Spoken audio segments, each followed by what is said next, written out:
Assalamualaikum warahmatullahi wabarakatuh. Perkenalkan, kami dari kelompok 11 yang beranggotakan 3 orang, yaitu saya sendiri, Karissa Azalia Sistika dengan NIM 632514337, dan ada 2 rekan saya, yaitu Bayu Nursaat Ramadan dengan NIM 632512440, dan yang terakhir ada Christine Duwita dengan NIM 632511361. Kami dari kelas akuntansi 631A26 dan dari cabang Selipi, Jakarta Barat. Di sini kami akan mempresentasikan hasil dari penelitian kami tentang usaha kue-kue tradisional. Yang pertama adalah latar belakang usaha kue. Usaha kue tradisional pasar ini berawal dari kebutuhan pedagang untuk menambah penghasilan serta membantu memenuhi kebutuhan dapur sehari-hari.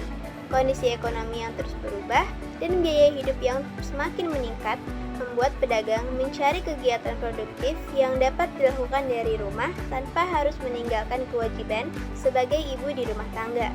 Menjual kue tradisional menjadi pilihan yang paling realistis dan sesuai dengan kemampuan yang dimiliki. Ciri-ciri dari usaha ini yaitu yang pertama, modalnya relatif kecil, bisa dikerjakan dari rumah. Kue tradisional memiliki pasar tetap, dan yang terakhir, pembeli selalu ada, terutama pada pagi hari di pasar tradisional. Oke, yang selanjutnya di sini saya akan menjelaskan visi dan misi dari usaha ini. Yang pertama visi, yaitu visi dari usaha kue tradisional ini adalah mengenalkan dan mempertahankan keberadaan kue tradisional kepada konsumen agar masyarakat tetap dapat menikmati kue-kue rumahan yang lezat dan terjangkau. Dan misi dari usaha ini, yang pertama, menyediakan kue tradisional yang fresh setiap hari. Yang kedua, menggunakan bahan-bahan berkualitas dan aman untuk dikonsumsi. Dan yang ketiga, menjaga rasa tekstur kue agar konsisten. Yang keempat, melayani pembeli dengan ramah sehingga konsumen dapat dengan mudah memesan kue untuk acara atau kebutuhan khusus. Dan yang terakhir, memudahkan konsumen untuk memesan langsung apabila ingin membeli dalam jumlah banyak atau untuk acara tertentu. Di sini saya juga akan menjelaskan tentang jam berapa usaha ini dibuka dan jam berapa usaha ini akan ditutup. Oke, jam operasional dalam usaha ini yaitu jam 7 pagi sampai 10 pagi waktu Indonesia Barat. Waktu tersebut dipilih karena pagi hari merupakan periode paling ramai di pasar tradisional, ketika banyak pembeli mencari sarapan atau jajanan untuk dibawa ke rumah, sekolah, maupun tempat kerja. Untuk memenuhi kebutuhan tersebut, pedagang sudah mulai memproduksi kue sejak dini hari agar semua produk tersedia dalam kondisi segar dan baru matang saat pasar mulai ramai. Selain itu, kue tradisional, terutama kue basah, memiliki masa simpan yang pendek, sehingga berjualan di pagi hari memastikan bahwa kue tetap dalam kondisi terbaik saat dikonsumsi. Oke, yang selanjutnya ada lokasi usaha. Usaha kue tradisional ini berlokasi di Jalan KS Kebun 3 Dalam, Gang Haji nomor 51, RT 2, RW 2, Selipi, Palmerah, Jakarta Barat. Lokasi ini berada di area pemukiman yang dekat dengan pasar, sehingga memudahkan dalam menjual kue dan menjangkau pembeli tetap. Oke, jadi di sini saya akan menjelaskan alasan memilih usaha kue tradisional. Usaha kue tradisional ini mulai dijalankan pada tahun 2022. Pemilihan usaha kue bukanlah keputusan yang tiba-tiba, melainkan berangkat dari ketertarikan dan kecintaan pemilik terhadap dunia kuliner, khususnya kue-kue tradisional. Sejak lama pemilik memang hobi membuat kue tradisional di rumah. Selain itu, pemilik juga gemar membeli jajanan pasar sehingga mengenal banyak jenis kue tradisional dan memahami cita rasa yang disukai oleh masyarakat. Selanjutnya, alasan memilih kue tradisional. Alasan lain yang memperkuat keputusan membuka usaha ini adalah karena bahan baku kue tradisional relatif murah, mudah ditemukan dan tidak membutuhkan modal yang besar. Dengan biaya produksi yang terjangkau dan keterampilan membuat kue yang sudah dimiliki, usaha ini menjadi pilihan yang paling realistis serta berpotensi menghasilkan keuntungan harian.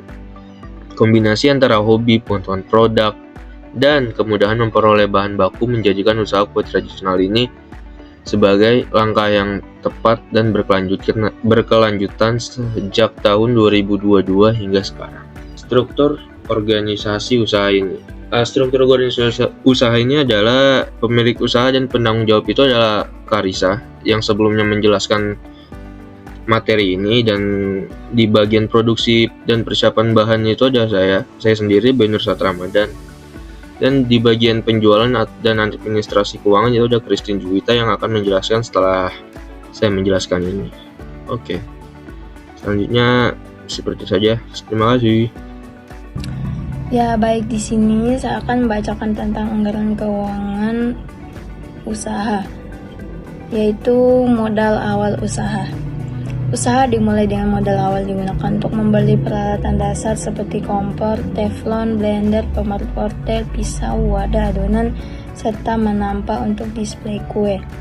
Modal awal ini juga mencangkup pembelian bahan baku pertama seperti tepung, gula, terigu, santan, dan bahan pelengkap lainnya. Adapun modal untuk harian produksinya setiap hari yaitu 150 sampai 180, dan omset hariannya itu kisaran 200 sampai 230. Harga untuk kuenya sendiri yaitu sosis Solo 3.500, risol mayo 3.500, serambi 3.500, lemper 4.000, korek kentang 5.000. Selanjutnya adanya anggaran keuangan usaha, yaitu waktu pengembalian modal. Modal harian yang dikeluarkan biasanya kembali pada hari yang sama. Hal ini memang umum terjadi pada kue usaha tradisional karena setiap proses produksi dilakukan setiap pagi lalu langsung dijual di pasar yang ramai pada pagi hari. Adapun peralatan yang digunakan meliputi pisau, pemarut wortel, kompor, telepon, teflon, pengaduk adonan, blender, dan menampa. Peralatan ini membantu dalam membuat berbagai jenis kue tradisional seperti risol, kroket, pastel, lemper, dan kue lapis, dan lain-lainnya. Jadi kesimpulannya yaitu usaha kue tradisional yang dimulai sejak tahun 2022 ini dipilih karena sesuai dengan hobi pemilik. Bahan bakunya mudah didapat serta modalnya terjangkau. Berlokasi di area permukiman dekat pasar, usaha ini mampu menarik banyak pembeli terutama pada pagi hari. Dengan jam operasional jam 7 sampai jam 10 waktu Indonesia Barat, usaha ini dapat menyediakan kue yang selalu fresh dan berkualitas. Pembagian tugas dalam struktur organisasi membuat proses produksi dan penjualan berjalan secara efektif. Secara keseluruhan, usaha ini memberikan keuntungan harian stabil, modal cepat kembali, dan berkontribusi dalam menjaga keberadaan jajanan pasar tradisional.